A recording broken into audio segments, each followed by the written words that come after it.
Perkenalkan, nama saya Dominika Suni dengan NPM 33200019, Prodi Pendidikan Biologi semester 2A. Di sini saya akan menjelaskan filum Coelenterata.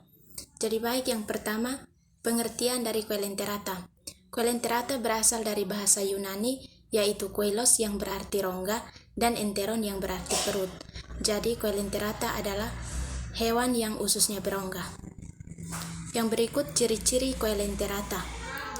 Tubuhnya simetri radial dan terdiri dari dua lapisan jaringan atau diploblastik. Yang kedua, menggunakan rongga tubuhnya sebagai tempat pencernaan makanan, pengedar sari makanan, dan pengeluaran makanan. Yang ketiga, mempunyai tentakel disertai zat beracun yang mengandung kapsul penyengat untuk pertahanan tubuhnya. Yang berikut struktur tubuh dari Coelenterata. Struktur tubuhnya itu dibagi menjadi dua, yaitu polip dan medusa.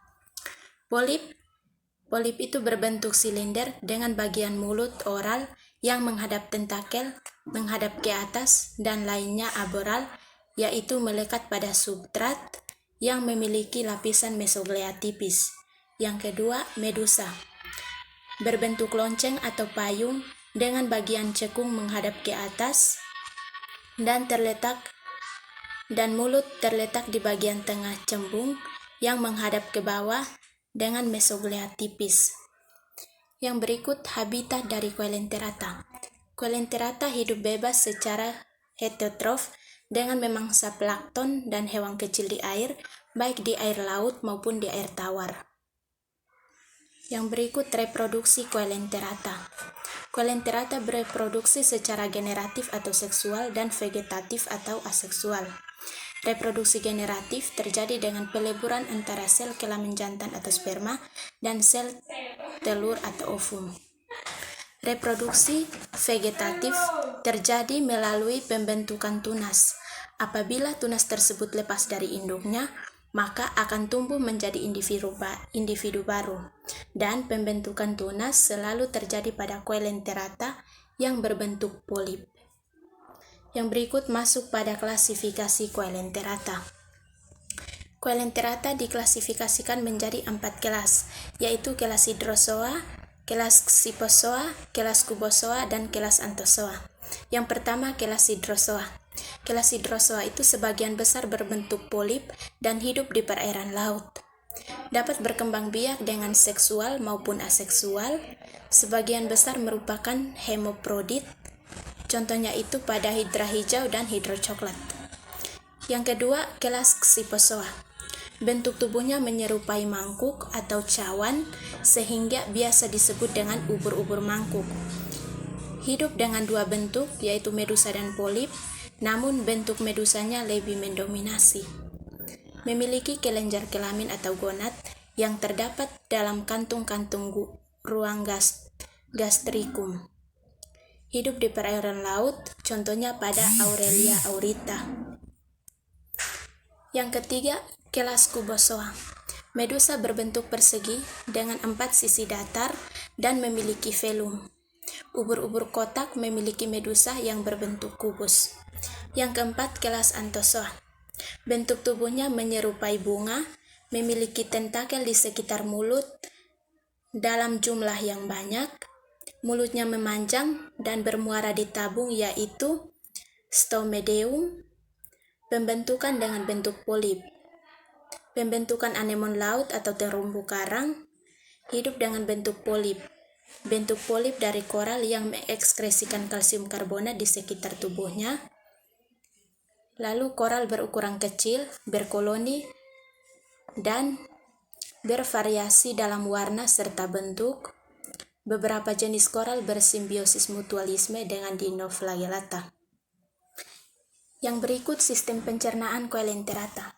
Pada Coelenterata, mangsa dicerna di dalam rongga gastrovaskular yang berfungsi sebagai usus dan dapat dibagi menjadi dua bagian, yaitu pencernaan ekstraseluler dan pencernaan intraseluler. Yang berikut sistem pernapasan Coelenterata.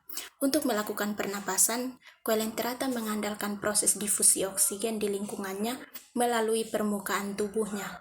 Coelenterata juga mempunyai alat bantu pernapasan, yaitu siphonoglypha. Siphonoglypha yaitu pernapasan dari celah mulut coelenterata. Yang berikut sistem ekskresi coelenterata. Coelenterata tidak memiliki sistem ekskresi, sehingga pengeluaran limbah sisa metabolisme dikeluarkan secara difusi melalui sel-sel epitel pada rongga gastrovaskular. Limbah metabolisme yang terlarut dalam cairan tubuh di dalam gastrovaskular atau rongga perutnya akan dikeluarkan melalui mulut ke lingkungan. Yang berikut sistem peredaran darah coelenterata. Pada coelenterata, misalnya hydrozoa, makanan yang telah dicerna di dalam rongga gastrovaskular langsung diserap oleh sel-sel endoderma, penyusun dinding rongga gastrovaskular. Selanjutnya, sel-sel endoderma memberikan makanan ke sel-sel eksoderma secara difusi dan osmosis. Yang berikut sistem saraf coelenterata. Sistem saraf coelenterata adalah sistem saraf sederhana berbentuk jala dan berfungsi untuk mengatur pergerakan serta menanggapi rangsangan.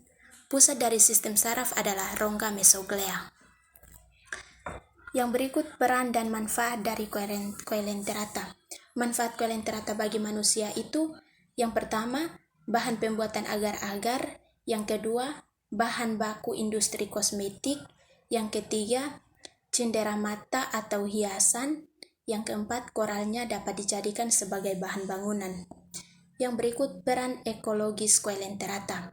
Pada ekosistem laut, coelenterata berperan dalam mencegah abrasi daratan dengan menahan gelombang laut menggunakan terumbu karang.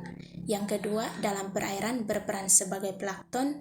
Dan yang ketiga, karang yang dihasilkan dapat dijadikan sebagai tempat pengembangbiakan biota laut. Yang keempat, dapat memperindah pemandangan laut. Contohnya itu pada terumbu karang. Yang berikut kerugian dari coelenterata. Yang pertama, dapat mengganggu aktivitas pelayaran kapal. Yang kedua, mengganggu keamanan dan kenyamanan penyelam. Sengatan yang dihasilkan oleh hydrozoa dapat dengan mudah menyengat dan akan membahayakan bagi para penyelam. Sekian dan terima kasih.